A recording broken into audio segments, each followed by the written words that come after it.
De Deus para nós nessa noite, amém? Qual que é o chamado? É para você sair de onde você está e alcançar a voz do Senhor e alcançar aquilo que Ele tem para você, amém? Nós temos, ao longo dessas semanas que nós estamos ministrando sobre os milagres de Jesus, a cada semana nós temos percebido algo novo da parte do Senhor e percebendo que esses milagres são plenamente aplicáveis, na verdade, à realidade da nossa vida. E foi por isso, na verdade, que eles foram registrados na palavra de Deus, para que nós, ao conhecermos, ao lermos, ao entendermos, ao estudarmos sobre eles, ao recebermos, ou seja, a palavra a partir desses milagres, nós pudéssemos ter vida e vida em abundância, amém? Amém ou não amém? Eu quero declarar sobre a sua vida nessa noite, que você vai sair daqui perplexo com aquilo que o Senhor vai fazer, amém? Você vai ser impactado pelo Senhor, você vai ter uma nova experiência no dia de hoje, amém? Amém ou não amém? Mas pastor, por que o Senhor diz isso? Querido, Jesus é o mesmo, ontem, hoje e eternamente, é a palavra de Deus que diz, amém? E eu creio nisso, você crê nisso também? Então fecha seus olhos e ora comigo agora. Pai, em nome de Jesus, nós queremos, ó Deus, receber a Tua palavra, experimentar desse milagre, ó Deus amado, que o Senhor já preparou para cada um de nós, Pai. Flua no nosso meio com liberdade, Pai, em nome de Jesus. Nós oramos, ó Deus, e Te agradecemos, porque o Senhor já está fluindo no nosso meio. Abre o nosso entendimento, os nossos ouvidos espirituais, Pai. Leva cativa a nossa mente, ó Deus, em nome de Jesus, em obediência à Tua palavra. Amém e graças a Deus. Mantenha a sua Bíblia aberta no Evangelho de João, o capítulo de número 11. Evangelho de João, o capítulo de número 11. Nós encontramos aqui, na verdade, o milagre da ressurreição de Lázaro. Eu não vou ler o texto todo, mas eu gostaria que você mantivesse a sua Bíblia aberta ao longo da ministração. Por quê?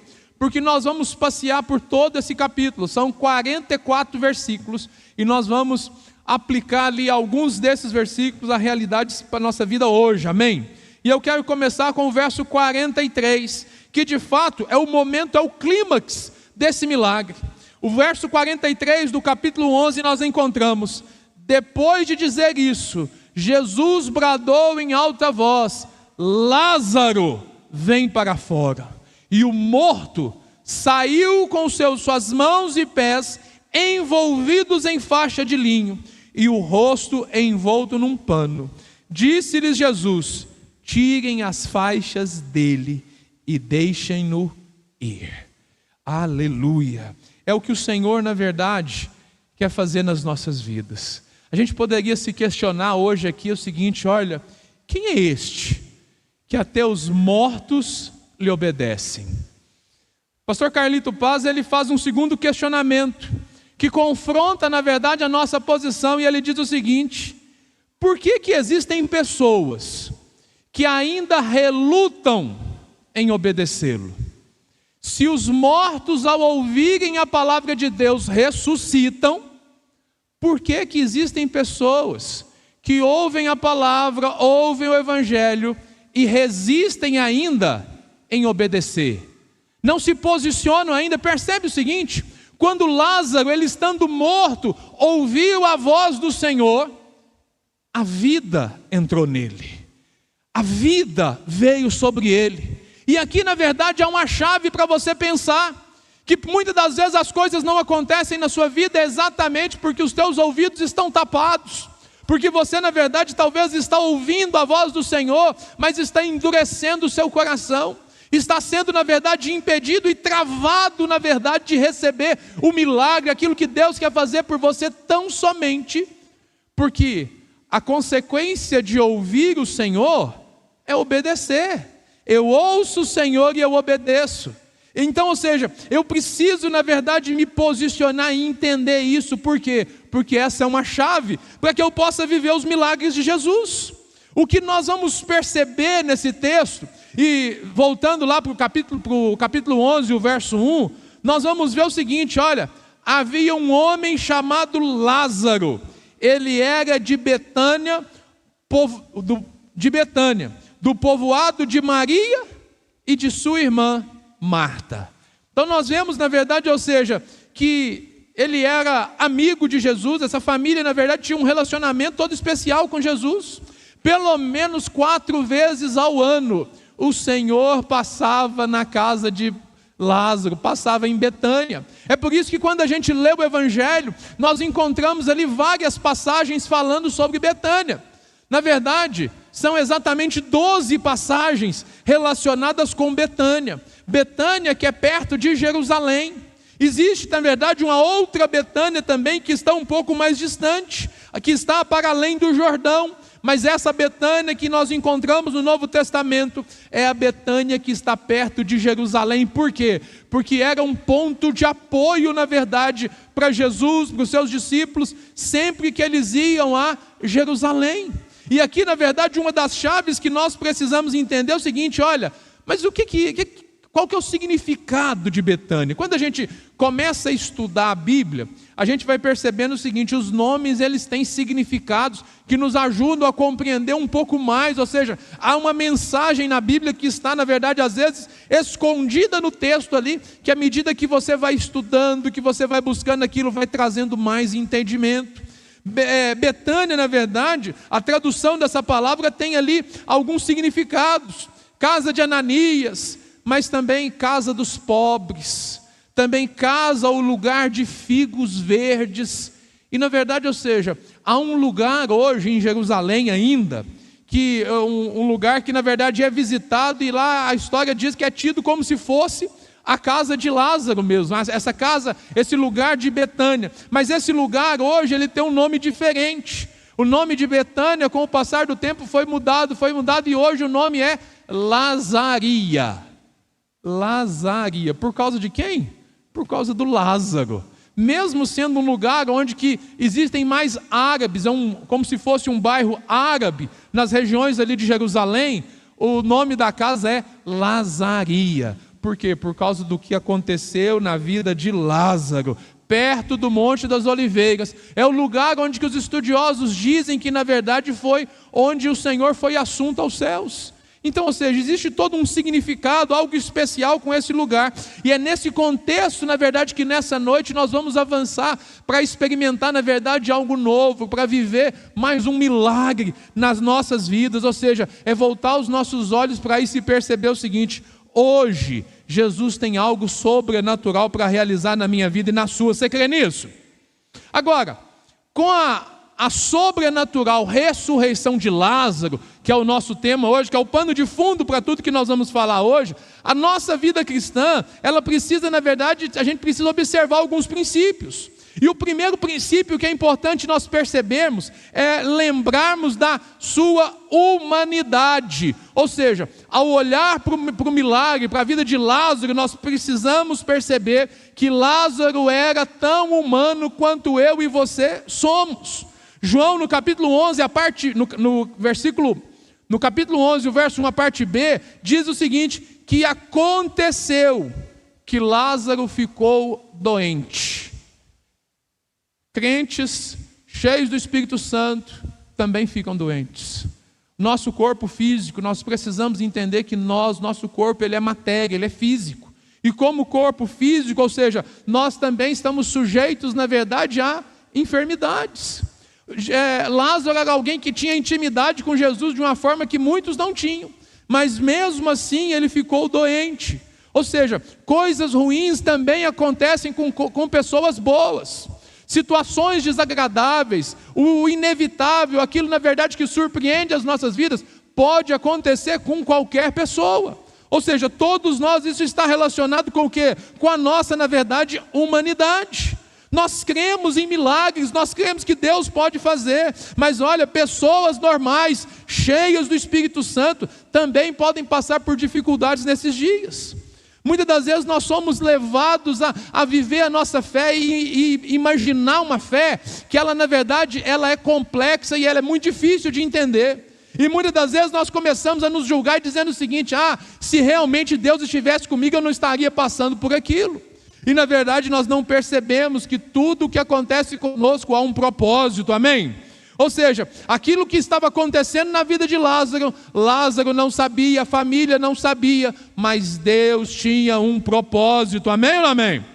E o que é que nós precisamos fazer? Voltar os nossos olhos para isso e ter clareza disso. Nós lemos, e eu leio novamente o versículo 1. Havia um homem chamado Lázaro. Ele era de Betânia, do povoado de Maria e da sua irmã Marta. E ele ficou doente.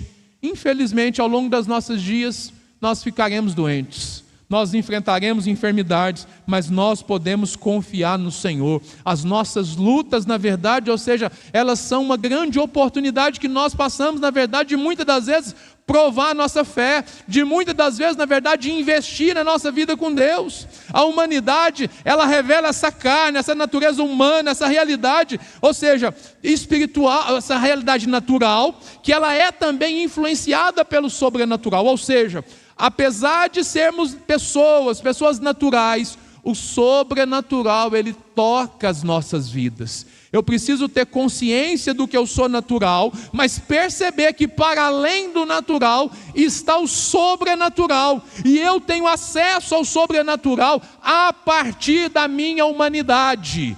Deus escolheu viver em pessoas. Deus usa pessoas, e pessoas são, na verdade, instrumentos. Nós fomos criados para conter a Deus, e tendo Deus, sermos instrumentos guiados, direcionados pelo seu propósito.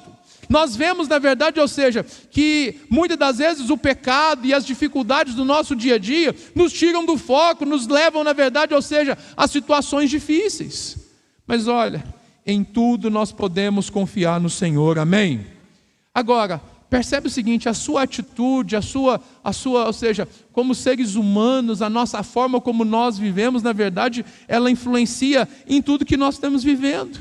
Lázaro era humano, Marta era humana, Maria era humana, todos eram humanos, e como seres humanos, eles tinham qualidades, tinham defeitos, tinham características, e as atitudes deles marcaram a história deles. Querido, o que eu preciso? Se você quer ter uma vida que marca, na verdade, a sua vida, tudo depende, na verdade, da sua atitude, da sua maneira. Olha para você ver no versículo 2, nós temos uma pequena referência de como que Maria era conhecida. Maria, sua irmã, ela ficou conhecida por quê? Porque por um ato de generosidade, um ato de adoração. Ela era a mesma que derramara o perfume sobre o Senhor e lhe enxugara aos pés com seus cabelos. Ou seja, uma pessoa humana que está adorando o Senhor, está tendo um ato de generosidade. É assim que nós somos. As suas atitudes contam. Ou seja, o que nós precisamos entender, querido? Deus vai usar a sua humanidade. Não negligencie aquilo que você é. E entenda que Deus tem um propósito, inclusive para as suas limitações, inclusive para os seus problemas. E não existe nada que não pode ser tocado pelo Senhor para mudar realidades e para cumprir o seu propósito. Amém ou não amém? Com essa sobrenatural ressurreição de Lázaro, a vida cristã, nós precisamos entender, ou seja, um outro princípio é que nós precisamos manifestar os nossos sentimentos. Manifeste os seus sentimentos, por quê? Porque de certa maneira isso faz parte da sua identidade. Você é um ser emocional, você tem sentimentos, mas nós muitas das vezes fomos levados a viver uma vida, na verdade, como robôs. E quantos problemas, na verdade, nós não temos na nossa vida por ideias erradas que nós assumimos? A ideia homem não chora, homem não faz isso, homem não faz aquilo, mulher não faz aquilo outro. Homem chora. Por que homem chora? Porque Jesus chorou. É nesse texto, na verdade, que Jesus expressa a humanidade dele, o sentimento dele. Ele amava o seu amigo, ele amava aquela família, ele tinha dor, ou seja, ele tinha sentimentos, ou seja, verdadeiros para aquele povo. Nós precisamos, na verdade, entender que o Senhor, Ele cuida de nós. O Senhor, na verdade, nós somos salvos, remidos pelo Senhor, mas Ele não nos tirou os nossos sentimentos, as nossas ações, não.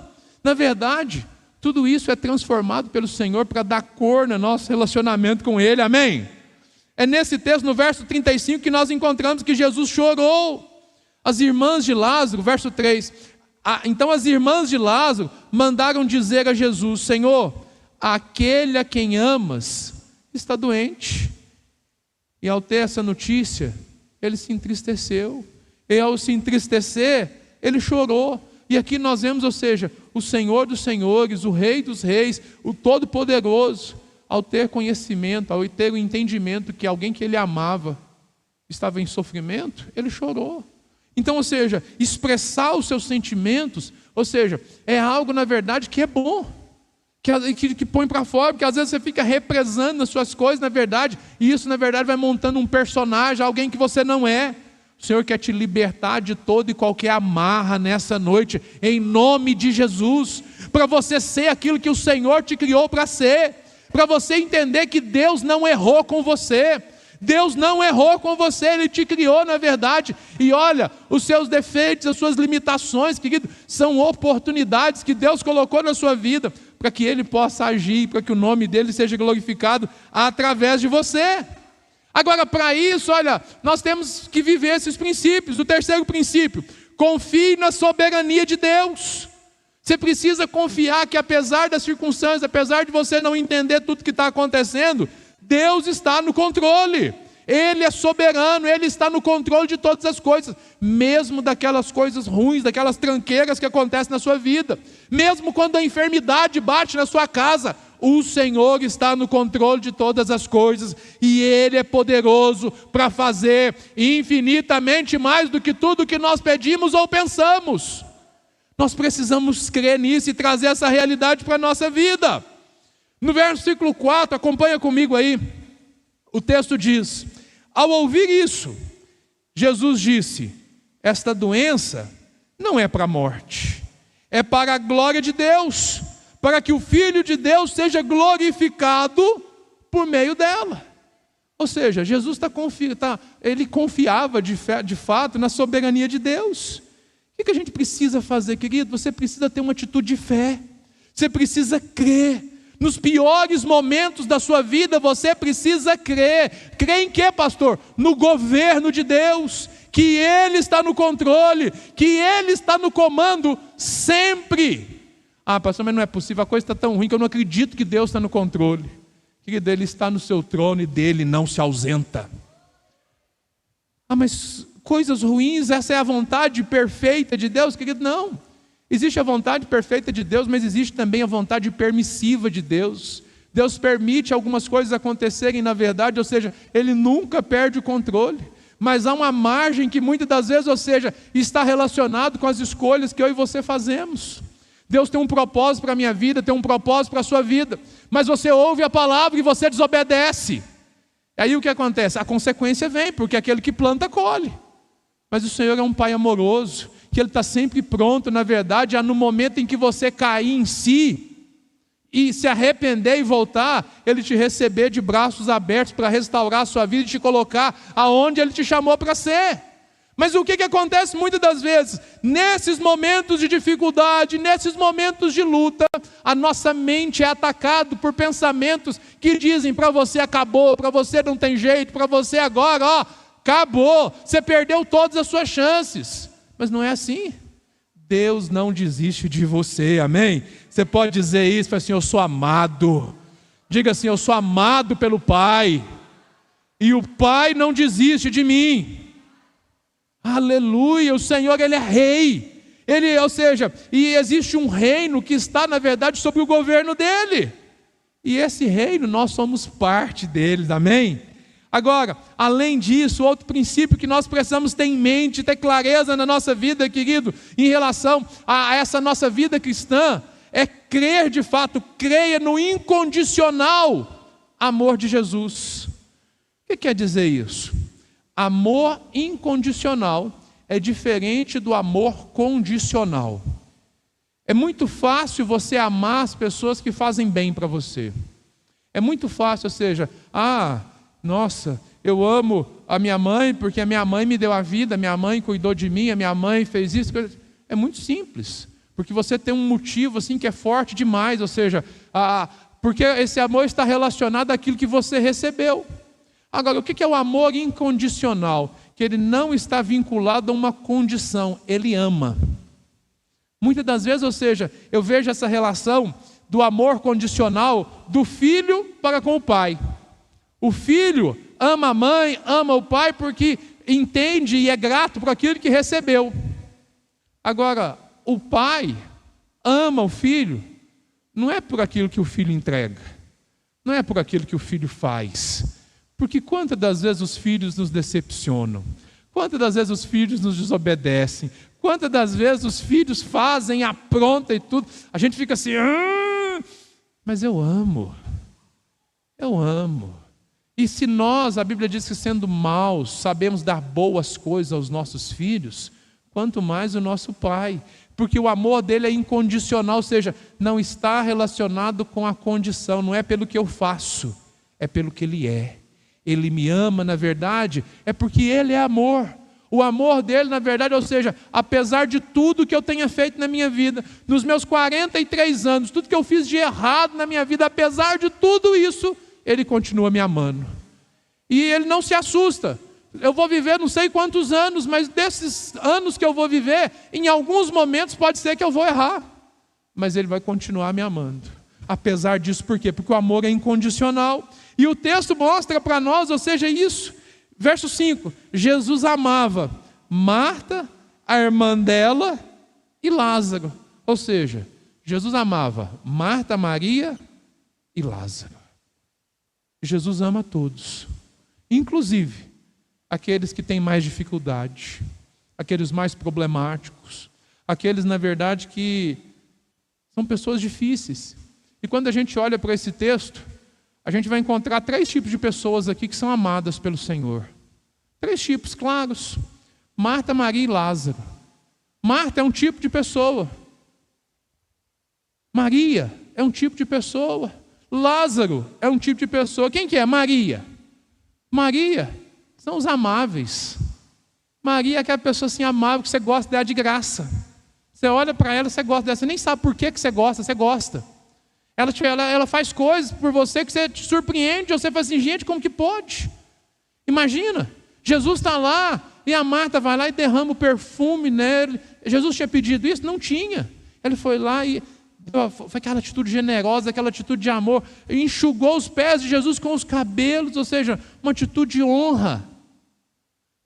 Quem que pediu para ela fazer isso? Ninguém, ela simplesmente fez. Ela gostava de ouvir Jesus, ou seja, era uma pessoa amável.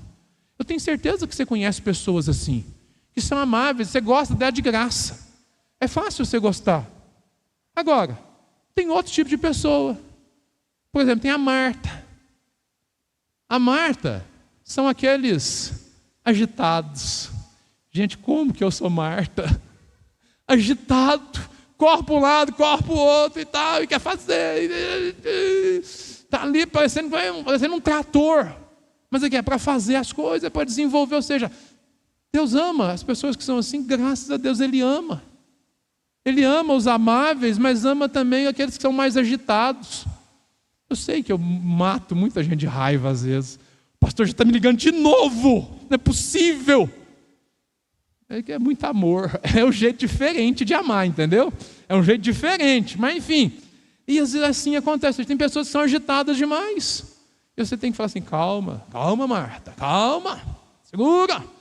Mas assim, apesar de sermos assim, o Senhor nos ama. Agora tem um terceiro tipo de pessoas, que é o Lázaro. Que é quem? O caso perdido. Tem gente que é um caso perdido. Que você, assim, tudo que você não faz.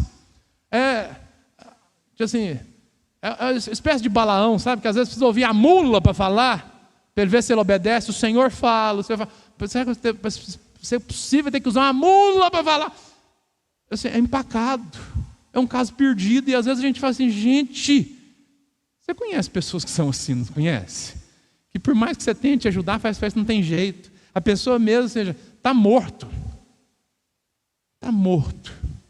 Mas os mortos. O Senhor ressuscita os mortos. O Senhor faz milagres. Então, ou seja, o Senhor ama todos. Olha, depois de 3 dias, o Senhor ainda amava Lázaro. Mesmo depois dele ter morrido, ele estava lá, ou seja, esse amor dele é incondicional.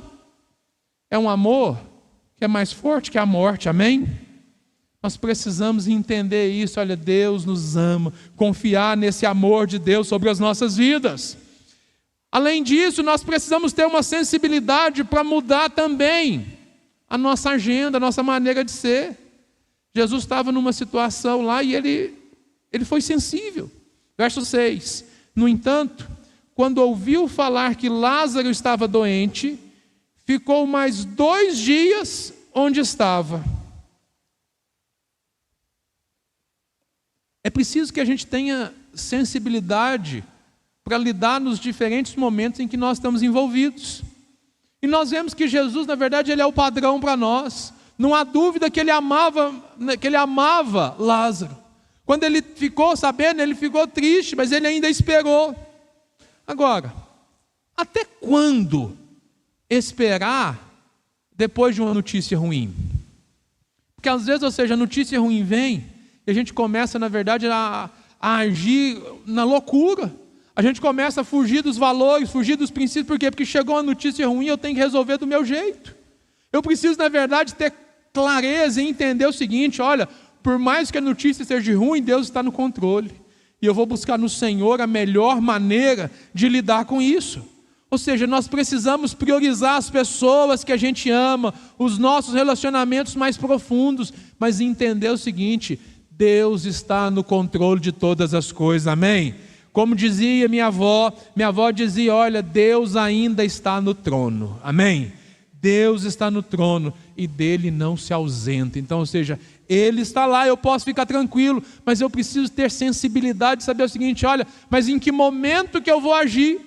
Eu preciso, olha, entender, olha, Jesus estava ali lidando com pessoas, e uma pessoa que ele amava morreu, ele se entristeceu, mas ele atendeu aquelas pessoas, terminou o que ele estava fazendo, para então depois se dirigir para atender a situação de Lázaro.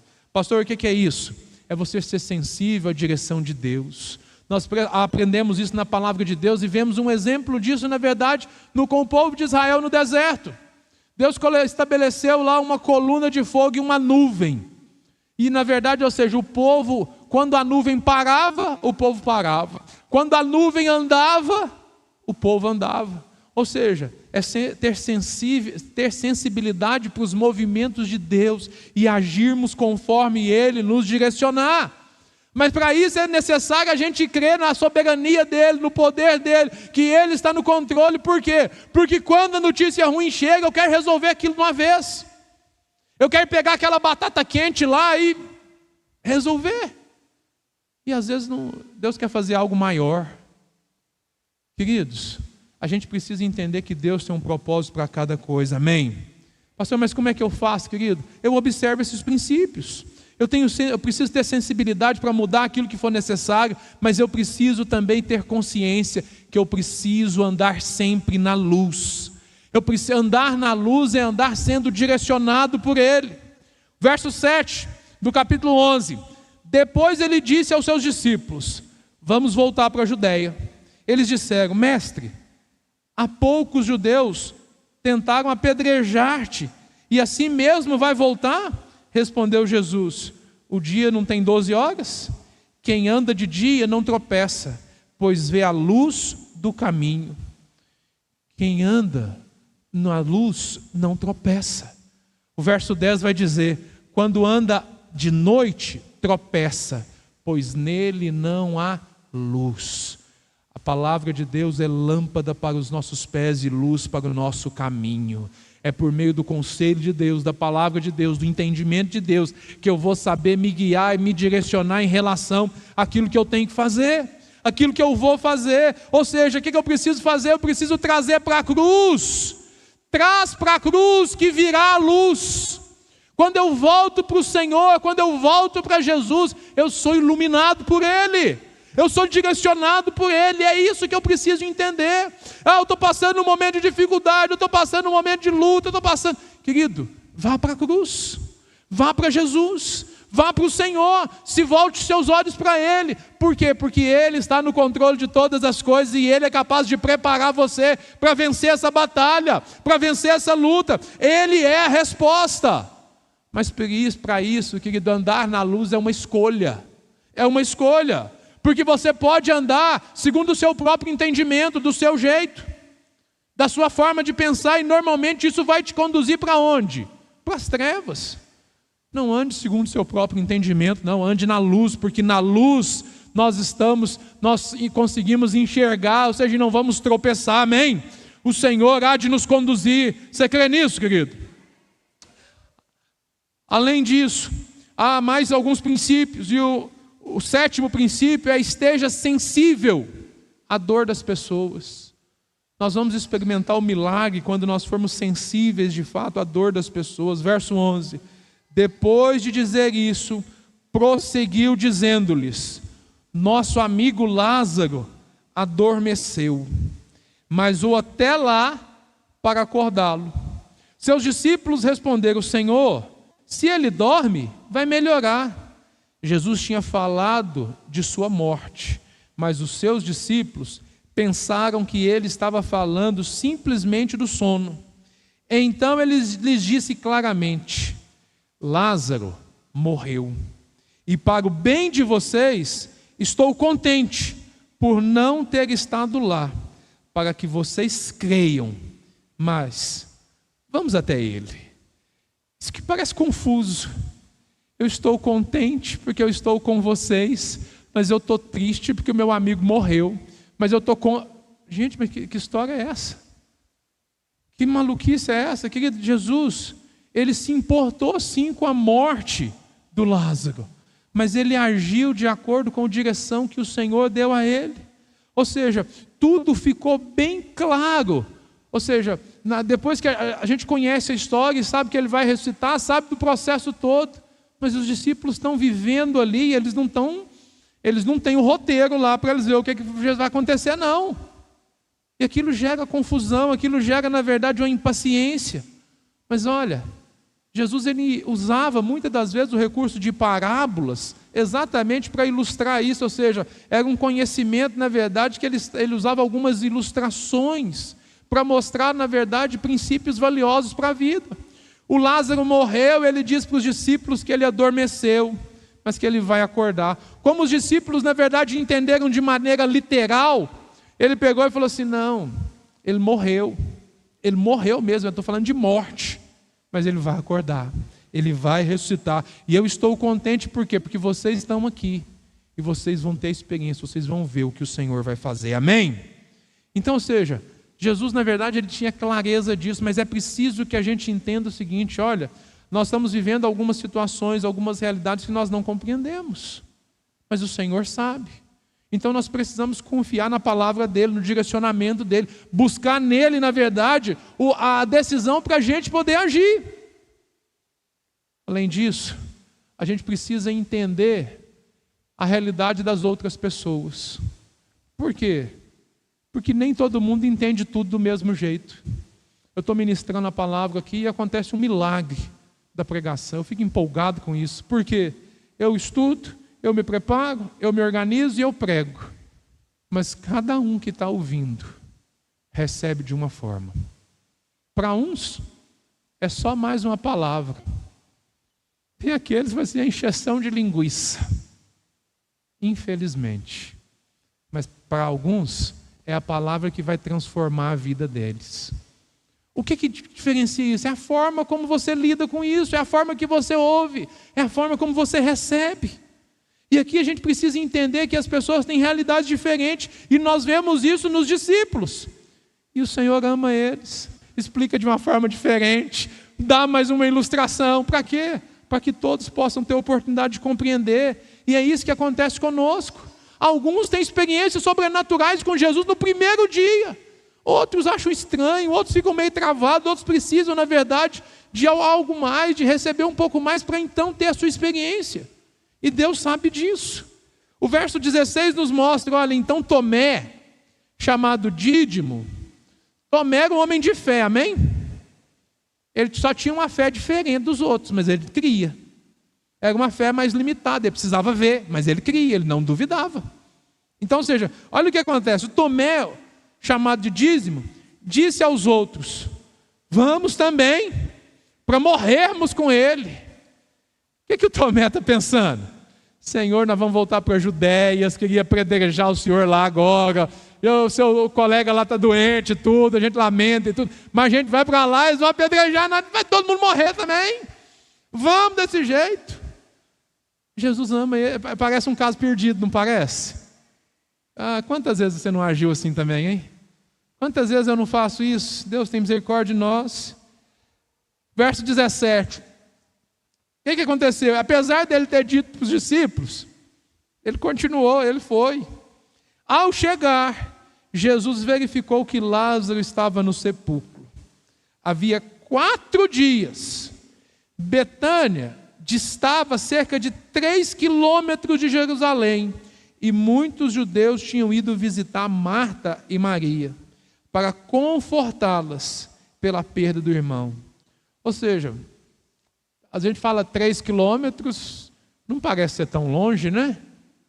Daqui no Bela Vista tem quase isso, né? Você sai daqui e vai para ali, tem quase isso. Mas presta atenção, os meios de transporte eram diferentes, tinham pessoas, na verdade, que estavam chegando lá, naqueles dias, estavam indo lá prestar a solidariedade, e o Lázaro já estava morto há 4 dias. A gente precisa entender, na verdade, que isso é uma realidade, e eles estavam lá agora. Essas grandes distâncias, ou seja, mostram, na verdade, essa percepção, na verdade, da diferença de compreendermos também aquilo que o Senhor tem nos falado. Às vezes, ou seja, a distância que nós temos que caminhar para entender completamente o que o Senhor tem para nós é diferente do outro. E a gente precisa ter esse entendimento, essa clareza e ter, na verdade, paciência para com isso. As pessoas são pessoas em sua humanidade, nas suas particularidades. E a gente precisa entender, tem uns que são ávidos a crer logo de início, outros têm mais dificuldade, mas o Senhor está ministrando e o Senhor quer salvar todos. A gente precisa entender isso. Mas mais do que isso, e o último princípio que eu quero abordar aqui para a gente poder orar. A gente precisa manifestar a nossa fé. E é o que nós vemos na vida de Maria, de Marta. Verso 20. Quando Marta ouviu que Jesus estava chegando, foi ao encontro dele, mas Maria ficou em casa, amável e agitada, está vendo? Disse Marta a Jesus: Senhor, se estivesses aqui, o meu irmão não teria morrido. Verso 22, mas eu sei que mesmo agora, Deus dará tudo o que tu pedires. Consegue perceber que ela está fazendo uma afirmação de fé, ela está dando uma declaração de fé, ela crê, ela está dizendo para Jesus: Senhor, eu acredito que se o Senhor estivesse aqui, ele não tinha morrido. Ele estava doente, o Senhor podia orar por ele, ele poderia ser curado. Mas ela afirma e ela continua dizendo: olha, mas eu ainda sei, eu ainda creio que tudo é possível, que Deus te dará tudo o que você pedir. O que ela está fazendo? Demonstrando a sua fé, manifestando a sua fé. Às vezes, ou seja, ela pode dar até uma recaída, né? Mas ela cria. E assim é conosco. Você precisa entender que existem altos e baixos, momentos em que você está voando, como existem momentos que você está mais em dificuldade, mas olha, você precisa continuar crendo. Jesus vira para ela, verso 23, e diz para ela: Marta, o seu irmão vai ressuscitar. E o que ela faz? Marta respondeu: eu sei, ele vai ressuscitar na ressurreição do último dia. 25, Jesus disse: eu sou a ressurreição e a vida. Aquele que crê em mim, ainda que morra, viverá. Quem vive e crê em mim, não morrerá eternamente. Você crê nisso? Querido, Jesus está conduzindo ela, na verdade, entendendo a situação dela, as dificuldades dela de crer, e Jesus está conduzindo ela para um novo nível de fé.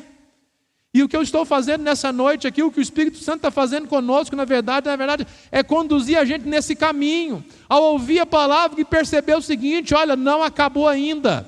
Jesus pode fazer o milagre, pode acontecer. Ele é a ressurreição e a vida. Quem crê nele vai viver. Ou seja, nós precisamos entender e nos posicionar por meio da fé. E aí a gente avança um pouco mais no verso 28. Gente, olha que família que é essa, que família de fé. Verso 28. Depois de dizer isso, ele foi para casa e, chamando à parte Maria, disse: Mestre, o mestre está aqui e está chamando você. Ao ouvir isso, Maria levantou-se depressa e foi ao encontro dele. Ao ouvir Jesus, Maria se posicionou e foi ao encontro dele. Aí você sabe a história. Ele vai chegar diante do túmulo e ele vai declarar, ele vai bradar sobre a vida de Lázaro. O que a gente precisa entender? A nossa fé, ela é, na verdade, um combustível para aquilo que Deus quer realizar nas nossas vidas. Não existe ninguém sem fé. O que nós precisamos, na verdade, é posicionar nossa fé no lugar certo. É posicionar nossa fé na pessoa certa, da maneira certa. É, na verdade, ou seja, ativar a nossa fé. É não permitir, na verdade, que as circunstâncias da vida, que os problemas da vida, venham, na verdade, roubar a nossa fé e nos tirar daquilo que o Senhor tem para nós. O verso 28 e 29 nós lemos: depois de dizer isso, Jesus bradou em alta voz: Lázaro, vem para fora. O morto saiu com as mãos e os pés envolvidos em faixas de linho e o rosto envolto num pano. E disse-lhes Jesus: tirem as faixas dele e deixam ir. Aqui a gente precisa entender, querido, olha que fantástico. Jesus chega lá no cemitério e ele chama o que? Ele chama o Lázaro.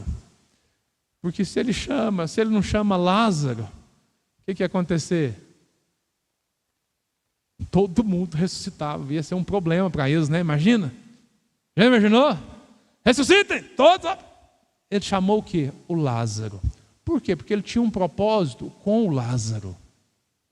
O Lázaro era uma figura-chave naquela situação. Jesus poderia ter curado Lázaro, mas ele ficou mais 2 dias para que o propósito se cumprisse plenamente. Jesus nunca chega atrasado. Jesus chega na hora certa. Porque agora, na verdade, o milagre seria muito maior. Uma coisa é a cura do paralítico, é a cura do cego. Uma coisa é o braço que voltou ao funcionamento. Uma coisa é isso, e tudo isso é maravilhoso. Mas outra coisa é a ressurreição, é a morte sendo vencida. Por quê? Porque o amor venceu a morte, amém? O amor venceu a morte. Jesus amava Lázaro. E o que Jesus fez? Ele pegou e falou: Lázaro, sai para fora. É o chamado de Jesus para Lázaro. E é o chamado de Jesus para você hoje. Qual que é a cadeia que está te prendendo? O que está te agarrando? O que está travando você? Você precisa entender o seguinte, que diante da ressurreição de Lázaro, diante dos milagres de Jesus, nós temos algumas atitudes a tomar, decisões a tomar. Verso 45. Olha o que o texto diz para nós. Muitos dos judeus que tinham vindo visitar Maria, vendo o que Jesus fizera, ou seja, que ele ressuscitou, creram nele. Mas alguns deles foram contar aos fariseus o que Jesus tinha feito. Você consegue enxergar aqui 2 atitudes diferentes? Qual atitude que você vai tomar? Ao ouvir essa palavra, você pode crer. E você pode se posicionar para receber o seu milagre. Ou você pode simplesmente fazer o quê? Sair e contar para os outros o que você ouviu. Ou seja, alguns que estavam ali decidiram crer e celebrar. Outros decidiram tão somente polemizar, tão somente questionar, tão somente comentar sobre aquilo, falar sobre aquilo, mas de fora da situação. E esse é o problema, porque muitos não recebem o milagre, não experimentam uma nova vida com Deus. Por quê? Porque tomam a atitude de ser aqueles que estão de fora, não são aqueles que celebram, aqueles que creem, aqueles que se posicionam para crer.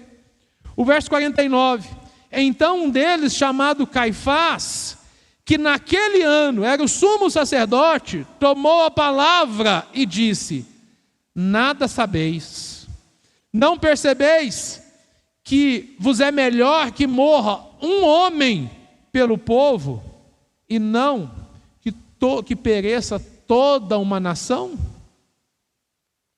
A partir daqui começa um plano, na verdade, nós vamos perceber que Lázaro começa a ser alvo de... As pessoas começam a ir até Lázaro para saber do milagre, e o testemunho dele é muito forte. As pessoas, alguns queriam planejar matá-lo, assim como planejaram matar o Senhor. Mas o que ele, sem perceber o que estava acontecendo, Caifás já estava saindo da posição de sacerdote, de sumo sacerdote, e assumindo uma posição profética, sem perceber. Porque ele está dizendo o seguinte: é melhor que um morra por toda a nação. E na verdade, o que Deus fez? Um que morreu por todos nós. Ele morreu no meu lugar e no seu lugar, para que nós pudéssemos ter vida, e vida abundante. O que você vai fazer nessa noite? O que você vai fazer nessa noite? O Senhor está te chamando. O chamado de Jesus para você hoje é: Lázaro. Ele está chamando pelo seu nome, a você sair dessa posição em que você está e assumir uma posição diferente. Fica de pé no seu lugar. Aonde você está?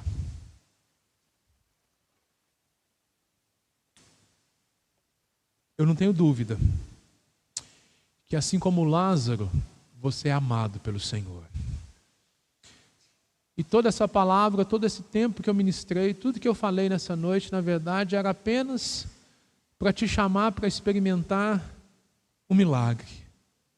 O milagre da ressurreição. Talvez você olhe e fale assim: eu sou um caso perdido. Para mim não tem jeito. Mas o Senhor está dizendo: tem, para mim tem. Para mim tem. E eu estou te chamando. O Lázaro saiu, e eles tiveram que ajudar o Lázaro. Como? Tirar as amarras, tirar as coisas para que ele pudesse andar normal. Esse é o papel da igreja. Aqui existe um grupo de pessoas que estão aqui para te ajudar. Para te ajudar a mudar de vida, a experimentar o milagre que Deus tem para você. Você te ajudar a você voltar a caminhar naquilo que o Senhor tem para você. Mas quem ouve a voz do Senhor e se posiciona é você. Eu não posso me posicionar no seu lugar. E o Senhor está chamando pessoas hoje aqui a aceitar esse sacrifício que Ele fez por mim e por você, para que você tenha salvação, para que você tenha uma nova vida. Fecha seus olhos. Eu queria que você, na verdade, orasse neste momento comigo. Ora comigo assim, diga assim: Senhor Jesus, eu entendi que o amor que o Senhor tem por mim é incondicional. E eu recebo esse amor. Senhor Jesus, muda a minha vida. Eu ouço o seu chamado e eu me posiciono para experimentar essa nova vida que o Senhor tem para mim. Perdoa os meus pecados, as minhas falhas, as minhas limitações. Eu quero viver uma nova vida a partir de agora, em nome de Jesus. Agora eu vou orar por você. De olhos fechados, coloca a mão no seu coração. Pai, o Senhor ouviu esse clamor, ó Deus. A resposta, Deus, de homens e mulheres ao Senhor, que estão saindo de uma zona de conforto e se posicionando, ó Deus, para experimentar uma nova vida. Pai amado, em nome de Jesus, nós oramos pelo milagre nessas vidas. Pai, nós chamamos para fora, Deus, aqueles filhos amados que estão imobilizados e presos, ó Deus, pela depressão, presos pela ansiedade, presos por tantas cadeias. São chamados para fora agora em nome de Jesus, para viver uma novidade de vida. Assim como o Senhor disse naquele dia, nessa noite, nós dizemos: saia para fora e venha viver aquilo que o Senhor tem para você, em nome de Jesus.